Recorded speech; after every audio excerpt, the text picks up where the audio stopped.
Hello everyone, success to sociology पर आप सबका स्वागत है। अगर आप लोग इस चैनल से पहली बार जुड़े हैं तो चैनल को सब्सक्राइब करिएगा। क्लास पसंद आए तो वीडियो को लाइक करिएगा और इस चैनल को ज़्यादा से ज़्यादा लोगों तक शेयर कर दीजिएगा। यहाँ पर सोशियोलॉजी सब्जेक्ट से क्वेश्चन कराए जाते हैं जो आने वाले एग्जाम के लिए इम्पॉर्टेंट है। आई होप आप सबकी स्टडी भी अच्छी चल रही होगी। तो चलिए आज की क्लास को शुरू करते हैं। और आज का पहला क्वेश्चन है यहाँ पर, भारत में पहली न्यूज प्रिंट पेपर मिल की स्थापना की गई थी। आंध्र प्रदेश में, मध्य प्रदेश में, महाराष्ट्र में, पश्चिम बंगाल में। राइट आंसर बताइए।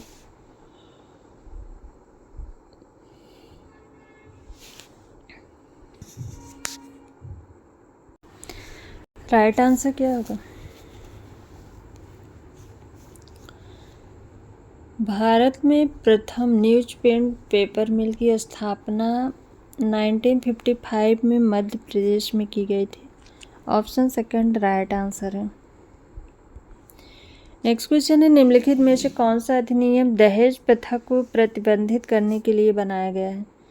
दहेज निषेध अधिनियम 1971, दहेज निषेध अधिनियम 1961, दहेज निषेध अधिनियम 1951, दहेज निषेध अधिनियम 1967। राइट आंसर बताइए।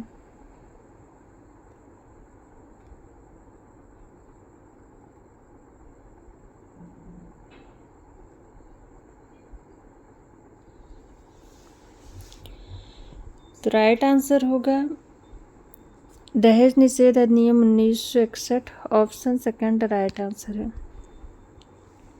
नेक्स्ट क्वेश्चन है, किस मामले में कार्यस्थल पर महिलाओं का यौन उत्पीड़न अधिनियम का संदर्भ दिया गया है और इसमें दिए गए लगभग सभी दिशा निर्देश शामिल हैं? निर्भया, मथुरा, विशाखा, भंवरी।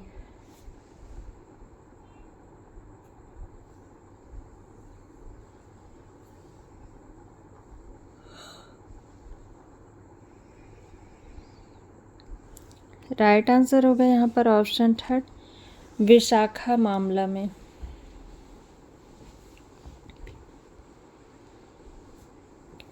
नेक्स्ट क्वेश्चन है, कार्ल मार्क्स के अनुसार निम्नलिखित में से कौन सा कथन सही है?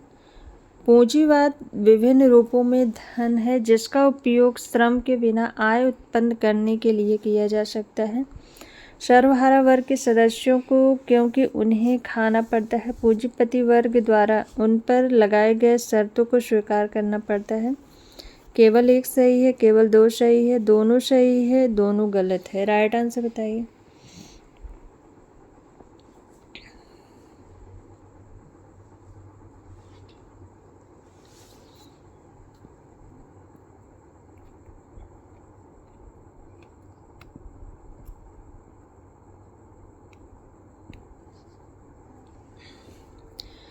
पूंजीवाद विभिन्न रूपों में धन है जिसका उपयोग श्रम के बिना आय उत्पन्न करने के लिए किया जाता है। ये ऑप्शन भी सही है।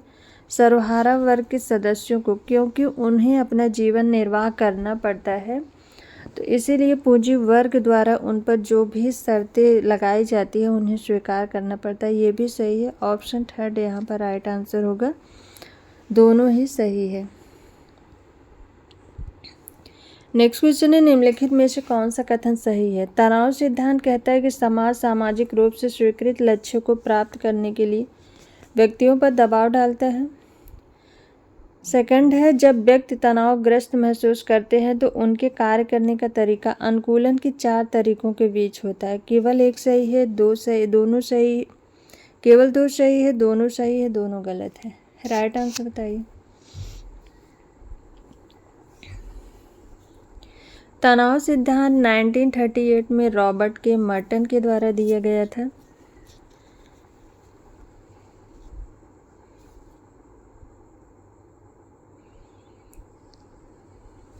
तनाव सिद्धांत कहता है कि समाज सामाजिक रूप से स्वीकृत लक्ष्य को प्राप्त करने के लिए व्यक्तियों पर दबाव डालता है। यह ऑप्शन सही है। जबकि व्यक्ति तनावग्रस्त महसूस करते हैं तो उनके कार्य करने का तरीका अनुकूलन के 4 तरीकों के बीच होता है। तो यह ऑप्शन गलत है। तनावग्रस्त व्यक्ति जो है वो अनुकूलन के हिसाब से कार्य नहीं करेगा। ऑप्शन गलत है। राइट आंसर होगा यहाँ पर ऑप्शन फर्स्ट, केवल एक सही है।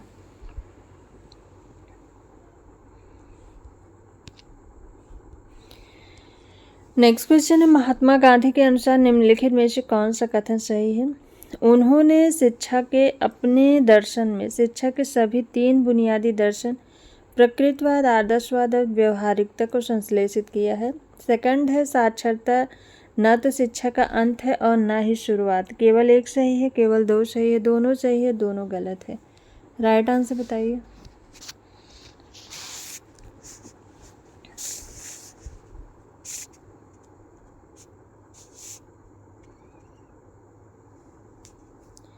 तो महात्मा गांधी के अनुसार बताना है, उन्होंने शिक्षा के अपने दर्शन में शिक्षा के 3 बुनियादी दर्शन प्रकृतिवाद, आदर्शवाद और व्यवहारिकता को संश्लेषित किया। ये सही है। साक्षरता न तो शिक्षा का अंत है न ही शुरुआत, ये भी सही है। ऑप्शन थर्ड यहाँ पर राइट आंसर होगा, दोनों सही है। नेक्स्ट क्वेश्चन है, भारतीय दर्शन के विद्यालयों में के संदर्भ में कौन से सुमेलित है? विद्या एक तरफ विद्यालय है, दूसरी तरफ संस्थापक दिए हैं। वैशेषिक, कणाद, सांख्य, पतंजलि, वेदांत, व्यास। केवल एक, केवल 3, 1 और 2, 2 और 3। राइट आंसर बताइए।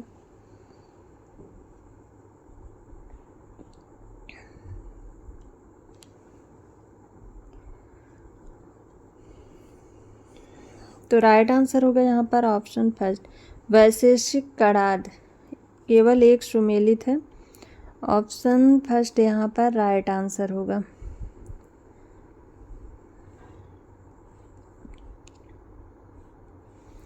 नेक्स्ट क्वेश्चन है, परिकल्पना परीक्षण की निम्नलिखित प्रक्रियाओं को सुव्यवस्थित करें। महत्व के स्तर का चयन, सेटअप, शून्य और वैकल्पिक परिकल्पना स्थापित करना, निर्णय नियम बनाना, कार्य निष्पादन, आकलन, परीक्षण, सांख्यिकी का चयन, निष्कर्ष निकालना। कोड दिया गया है 1 2 3 4 5 6, 1 2 5 4 3 6, 2 1 3 4 5 6, 2 1 5 3 4 6। राइट आंसर बताइए। परिकल्पना परीक्षण की निम्नलिखित प्रक्रियाओं को सुव्यवस्थित ढंग से बताना है। तो यहाँ पर राइट आंसर होगा, सबसे पहले होगा सेटअप, शून्य और वैकल्पिक परिकल्पना स्थापित करना।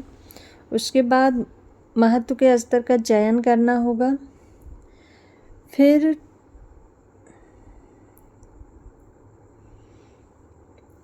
परीक्षण सांख्यिकी का चयन होगा, उसके बाद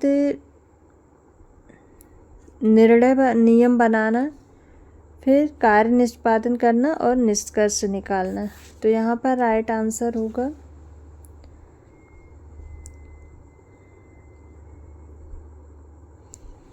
ऑप्शन 4, 2 1 5 3 4 6। सबसे पहले सेटअप, शून्य और वैकल्पिक परिकल्पना। सेकंड नंबर पर महत्व स्तर का चयन करना होगा। थर्ड पर परीक्षण सांख्यिकी का चयन करना होगा। फोर्थ पर निर्णय नियम स्थापित करें। फिफ्थ पर प्रदर्शन संगणना और सिक्स्थ पर परिणाम निकालना होगा। ऑप्शन 4 यहाँ पर राइट आंसर है। नेक्स्ट क्वेश्चन है, निम्नलिखित में से कौन से गुणात्मक शोध के उद्देश्य के भाग हैं? सांस्कृतिक परंपराओं की समझ, चरों के बीच संबंधों की खोज, मानवीय संबंधों की व्याख्या, परिकल्पना की पुष्टि, अन्य स्थितियों के परिणाम का सामान्यीकरण। कोड दिया गया है 1 3 4, 1 2 5, 2 3 4, 2 4 5। गुणात्मक शोध के उद्देश्य के भाग कौन है? राइट आंसर बताइए।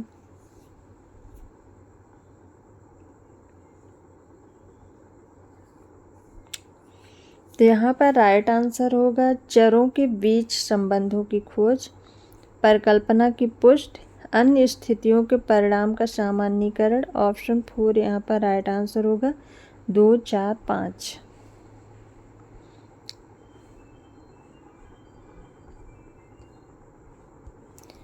नेक्स्ट क्वेश्चन सुमेलित करना है। नमूनाकरण विधि और दूसरी तरफ अवधारणा है।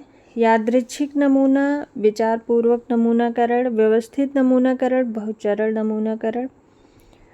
और कूट में है 1 2 3 4 2 1 4 3 3 4 2 1 4 3 1 2।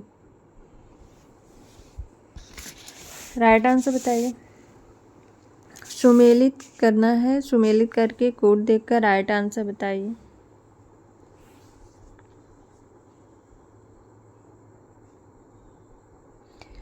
यहाँ पर राइट आंसर होगा यादृच्छिक नमूना, लॉटरी प्रणाली। विचारपूर्वक नमूना, विशिष्ट उद्देश्य, व्यवस्थित नमूनाकरण, निश्चित अंतराल, बहुचरण नमूनाकरण, बड़ा भौगोलिक क्षेत्र। तो राइट आंसर होगा यहाँ पर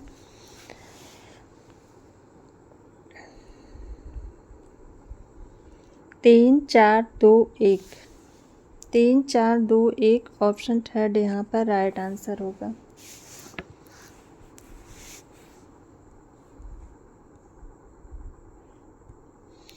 नेक्स्ट क्वेश्चन है, विमुक्त जनजातियों के संबंध में निम्नलिखित पर विचार करें।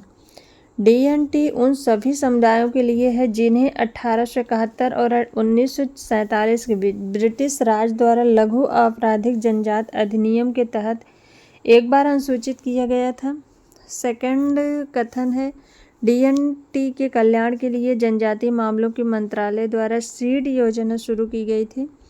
थर्ड कथन है, 1400 से अधिक समुदायों के 10 करोड़ से अधिक भारतीय या तो विमुक्त घुमंतु और अर्धघुमंतु हैं।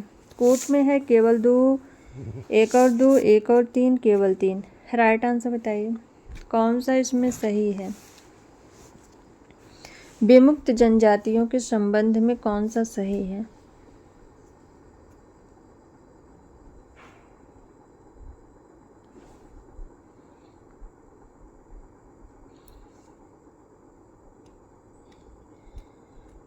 तो डीएनटी उन सभी समुदायों के लिए है जिन्हें 1871 से 1947 के बीच ब्रिटिश राज द्वारा लघु आपराधिक जनजात अधिनियम के तहत एक बार अनुसूचित किया गया था।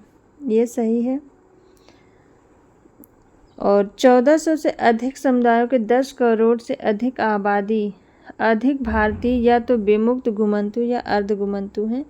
ये सही है। ऑप्शन थर्ड यहाँ पर राइट आंसर होगा 1 और 3।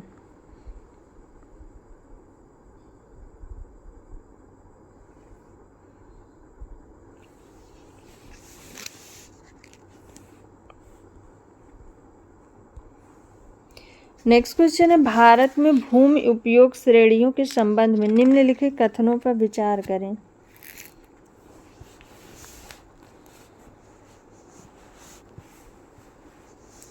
भारत में 9 भूमि उपयोग श्रेणियां हैं। एक या एक से अधिक कम कृषि वर्ष के लिए खेती के बिना छोड़ी जाने वाली भूमि को कृषि योग्य बंजर भूमि कहते हैं। सामान्य रूप से उपलब्ध तकनीकी के साथ खेती के तहत नहीं लाई जा सकने वाली भूमि को ऊसर या बंजर भूमि कहते हैं। केवल 2 सही है, 1 और 2 सही है, 1 और 3 सही है, केवल 3 सही है। राइट आंसर बताइए।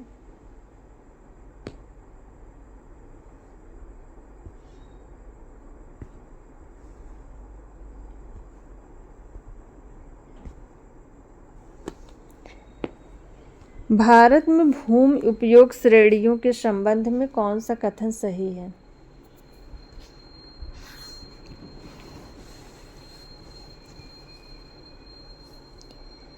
यहाँ पर राइट आंसर होगा, भारत में 9 भूमि उपयोग श्रेणियां हैं और एक या एक से कम कृषि वर्ष के लिए खेती के बिना छोड़ी जाने वाली भूमि को कृषि योग्य बंजर भूमि कहते हैं। 1 और 2 सही है। ऑप्शन सेकंड यहाँ पर राइट आंसर होगा।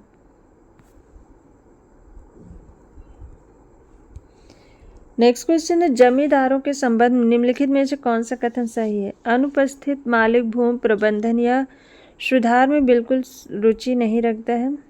सेकंड है, भूस्वामियों द्वारा काश्तकारों, उप किराएदारों या बटाईदारों से लगान वसूल किया जा सकता है। केवल 1 सही है, 2 सही है, दोनों सही है, दोनों गलत है। राइट आंसर बताइए।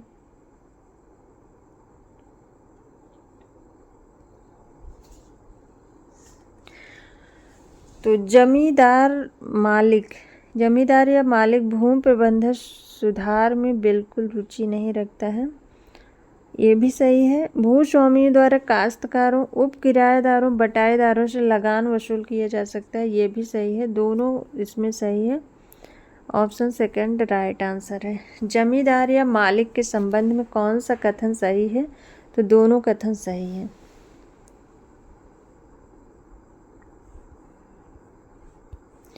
नेक्स्ट क्वेश्चन है, कृषि अर्थव्यवस्था के अनुसार निम्नलिखित में से कौन सा कथन सही है?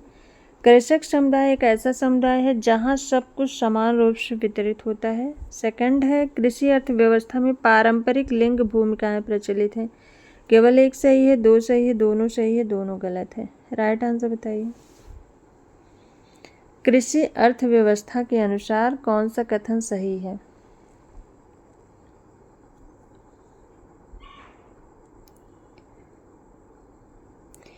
कृषक समुदाय एक ऐसा समुदाय है जहाँ पर सब कुछ समान रूप से वितरित होता है। ये सही नहीं है। कृषि अर्थव्यवस्था में पारंपरिक लिंग भूमिकाएं प्रचलित हैं। ये सही है। ऑप्शन सेकंड राइट आंसर होगा। केवल दो इसमें सही है।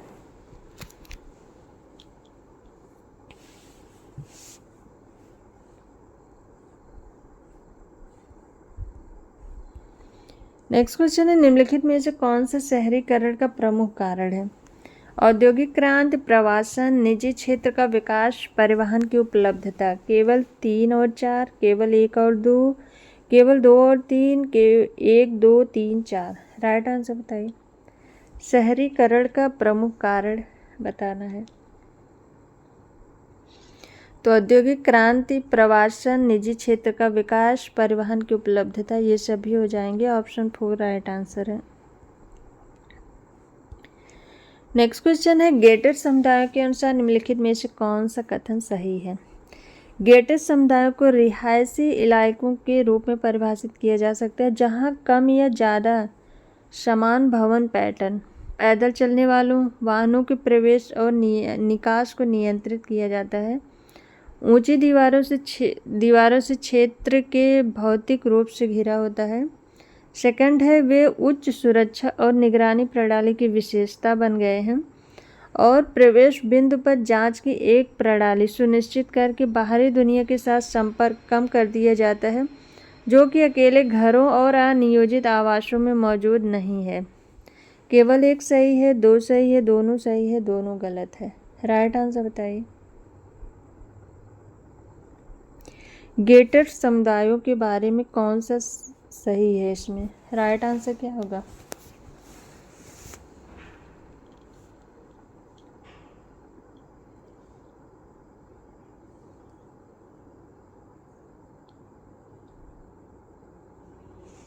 तो यहाँ पर राइट आंसर होगा, गेटेड समुदायों को रिहायशी इलाकों के रूप में परिभाषित किया जा सकता है जहाँ कम या ज़्यादा समान भवन पैटर्न, पैदल चलने वालों और वाहनों के प्रवेश और निकास को नियंत्रित किया जाता है और ऊंची दीवारों से क्षेत्र को भौतिक रूप से घेर दिया जाता है। ये सही है। वे उच्च सुरक्षा निगरानी प्रणाली की विशेषता बन गए हैं और प्रवेश बिंदु पर जांच की एक प्रणाली सुनिश्चित करके बाहरी दुनिया के साथ संपर्क कम कर दिया गया है, जो अकेले घरों और नियोजित आवासों में मौजूद नहीं है। ये भी सही है, दोनों कथन सही है इसमें। ऑप्शन थर्ड यहाँ पर राइट आंसर होगा।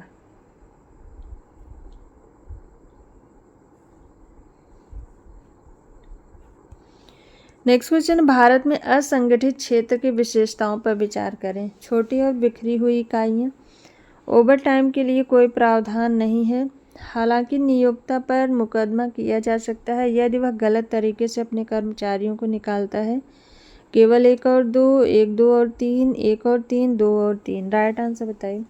भारत में असंगठित क्षेत्र की विशेषताएं बतानी है।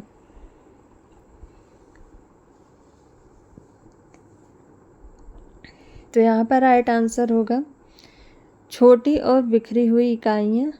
ऑप्शन फर्स्ट ये सही है। ओवर टाइम के लिए कोई प्रावधान नहीं है, ये भी सही है। राइट आंसर होगा इसमें ऑप्शन फर्स्ट 1 2 और 3।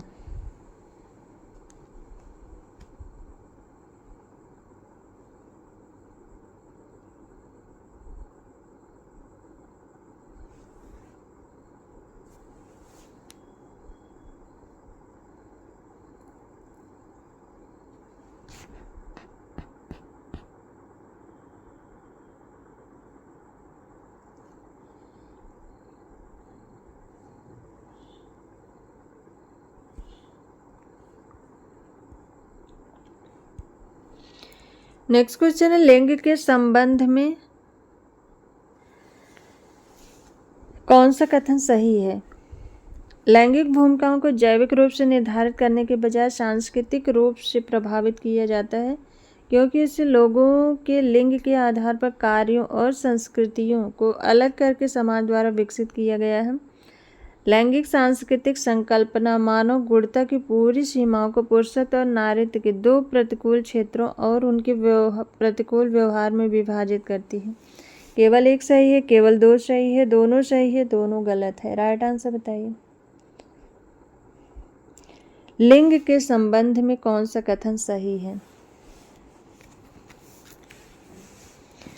तो लैंगिक भूमिकाओं को जैविक रूप से निर्धारित करने के बजाय सांस्कृतिक रूप से प्रभावित किया जाता है, क्योंकि इससे लोगों के लिंग के आधार पर कार्यों और संस्कृतियों को अलग करके समाज द्वारा विकसित किया जाता है। ये भी सही है।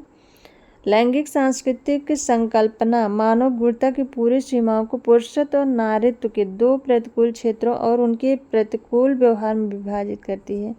ये भी सही है, दोनों सही है। इसमें ऑप्शन थर्ड राइट आंसर है।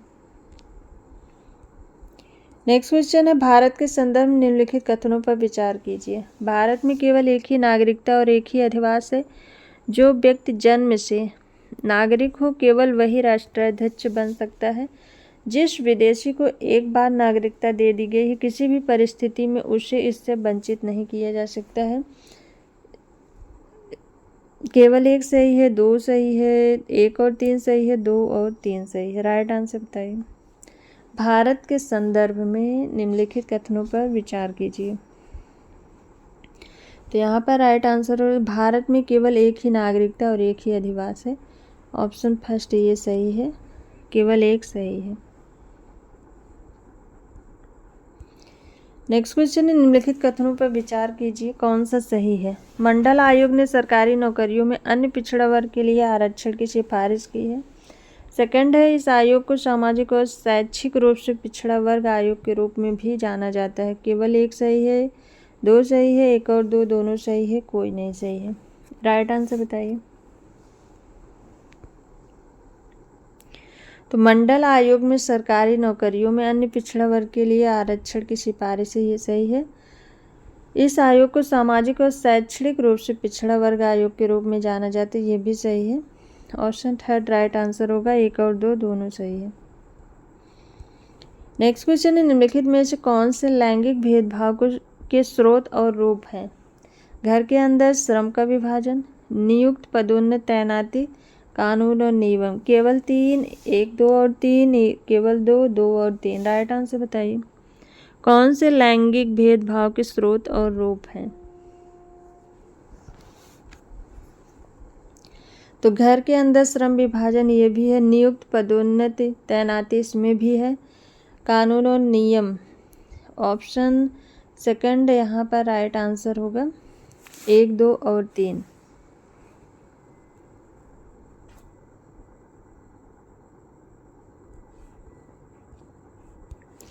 नेक्स्ट क्वेश्चन है, एक संयुक्त परिवार में रहकर बच्चे निम्न में से क्या बातें सीखते हैं? बड़े बच्चों से अच्छे संस्कार सीखते हैं, ये सही है। बच्चे जिद्दी होना सीखते हैं, ये गलत है।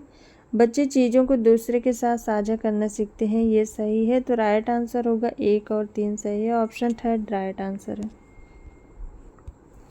नेक्स्ट क्वेश्चन सुमेलित करना है, बाल विवाह प्रतिषेध अधिनियम, बाल विवाह निषेध अधिनियम, विशेष विवाह अधिनियम, हिंदू विवाह अधिनियम। कोड दिया गया है 2 4 1 3 3 1 4 2 1 3 4 2 4 2 3 1। राइट आंसर बताइए।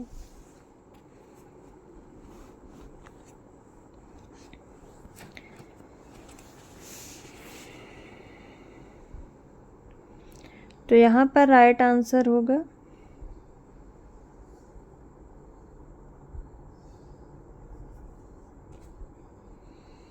बाल विवाह प्रतिषेध अधिनियम 2006, बाल विवाह निषेध अधिनियम 1929, विशेष विवाह अधिनियम 1954 और हिंदू विवाह अधिनियम 1955। तो राइट आंसर होगा यहाँ पर 3 1 4 2, 3 1 4 2। ऑप्शन सेकंड राइट आंसर है। नेक्स्ट क्वेश्चन है जन प्रवास संप्रेषण की मुख्य चुनौतियाँ क्या हैं? इसकी औपचारिक प्रवृत्ति, विकृत, गलतफहमी, स्रोत, अनामत, अनुरूपता। 1 2 3 सही है, 2 3 4 सही है, 3 4 5 सही है, 1 3 4 सही है। राइट आंसर बताइए। जन प्रवास संप्रेषण की मुख्य चुनौतियाँ क्या हैं? इसकी मुख्य चुनौतियों में विकृत का जोखिम है, गलतफहमी में वृद्धि है, संदेश की उत्पत्ति की पहचान करने में असमर्थता है, नाटकीय रूप से भिन्न हो सकते हैं, कर्मचारियों के बोलने के लिए कोई औपचारिक तंत्र नहीं है, गोपनीयता बनाए रखना असंभव है, नियंत्रित करने में कठिनाई है। तो यहाँ पर राइट आंसर होगा विकृत, गलतफहमी और स्रोत, अनामत। राइट आंसर होगा यहाँ पर 2 3 4, 2 3 4 ऑप्शन सेकंड यहाँ पर राइट आंसर होगा। नेक्स्ट क्वेश्चन है ताना भगत आंदोलन कब शुरू हुआ? अप्रैल 1912, 1913, 1914, 1915। ताना भगत आंदोलन कब शुरू हुआ? राइट आंसर बताइए।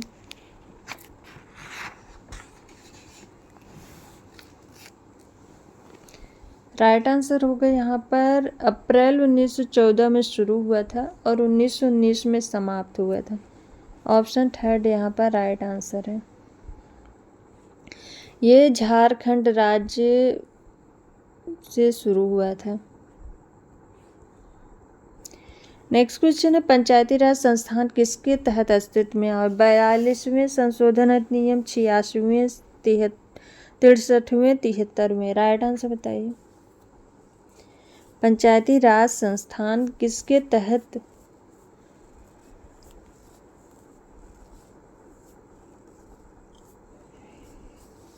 राइट आंसर होगा 73वें संविधान संशोधन अधिनियम 1992 के तहत। ऑप्शन 4 यहाँ पर राइट आंसर होगा। 73वें संविधान संशोधन अधिनियम 1992 के तहत। नेक्स्ट क्वेश्चन है भारत की पहली पंचवर्षीय योजना का प्रमुख लक्ष्य क्या है? उद्योगों का विकास, कृषि का विकास, आधारभूत संरचना का विकास, बंदरगाहों का विकास। पहली पंचवर्षीय योजना का प्रमुख लक्ष्य था देश में कृषि का विकास। ऑप्शन सेकंड राइट आंसर है। नेक्स्ट क्वेश्चन है कर्मयोगी प्रारंभ किस वर्ग के लोगों के लिए तैयार किया गया पाठ्यक्रम है? अप्रवासी भारतीय, सरकारी कर्मचारी, MSME, असंगठित क्षेत्र के कर्मचारी। राइट आंसर बताइए। कर्मयोगी प्रारंभ।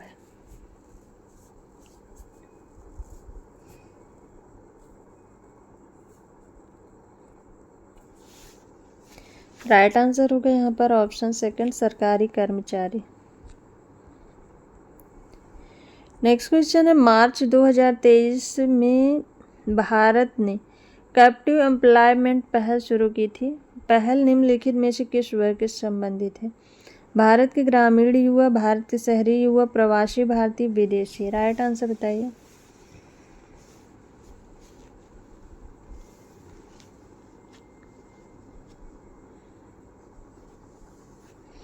तो यहाँ पर राइट आंसर होगा भारत के ग्रामीण युवा। ऑप्शन फर्स्ट राइट आंसर है। नेक्स्ट क्वेश्चन है झारखंड के उत्तर में कौन सा राज्य स्थित है? उत्तर प्रदेश, बिहार, केरल, इसमें से कोई नहीं। झारखंड के उत्तर में कौन सा राज्य है? तो बिहार राज्य है। ऑप्शन सेकंड राइट आंसर है। सो क्लास पसंद आए तो वीडियो को लाइक, शेयर एंड सब्सक्राइब करिएगा। किसी क्वेश्चन में डाउट हो तो कमेंट करके ज़रूर पूछिएगा। Thank you.